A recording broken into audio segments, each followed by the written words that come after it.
Is time an illusion? Is life an illusion? Is everything around us what we call the reality an illusion? Hi everyone, I am Bhaskar Joshi, a fourth year civil engineering student at Pashchimanchal Campus. Thank you Talking Minds for this opportunity. Throughout the history, various philosophers, scientists and spiritual leaders have contemplated the nature of existence and the authenticity of what we perceive. A famous 17th century philosopher, mathematician, and scientist, Rene Descartes, questioned the reality of his senses, and his skepticism led to his famous aphorism, I think, therefore I am. And there is an Stoic quote often attributed to Roman Emperor Marcus Aurelius, which says, "Everything you hear is an opinion, not a fact. Everything you see is a perspective, not a truth." Various religions also claim that the material world is Maya, that is illusion. Some idealists say everything exists in our mind through collective consciousness.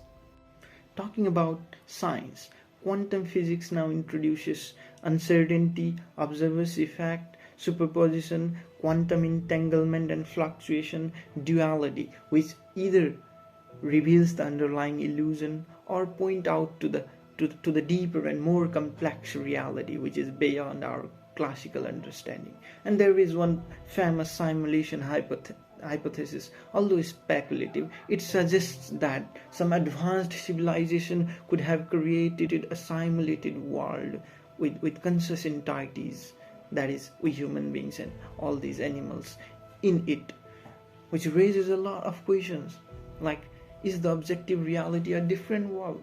Are all these principles and the laws governing our nature just the designer's choice? Or are we all inside a super giant computer? Let's now talk about cognitive science. The limitation of our perception is what intrigued me so much.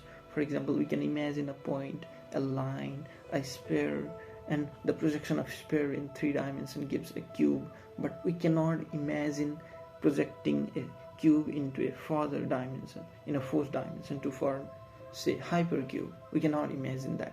Our senses are limited here. Another example could be, we can see a light rays in a particular wavelength and frequency. We cannot see beyond and below that. For example, we cannot see ultraviolet and infrared rays, but some animals do. Another fascinating example is of dreams. We all have dreams while sleeping. We exist in a completely different world.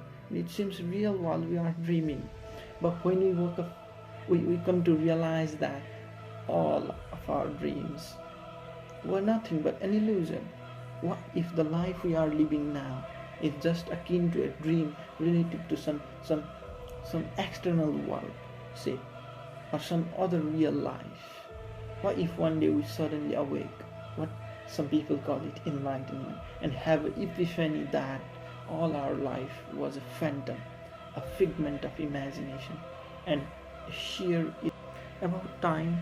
What we know in simple terms is that it is a series of events, the past, present and future. But past is in our memory. It is no more, so it does not exist.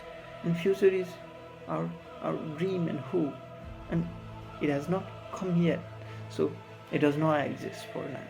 All we have is here and now. So the message I want to convey through this video is that we should always remain skeptical about anything and do our own research. As far as possible, one should try to live here and now and experience all the intricate tapestry of emotions.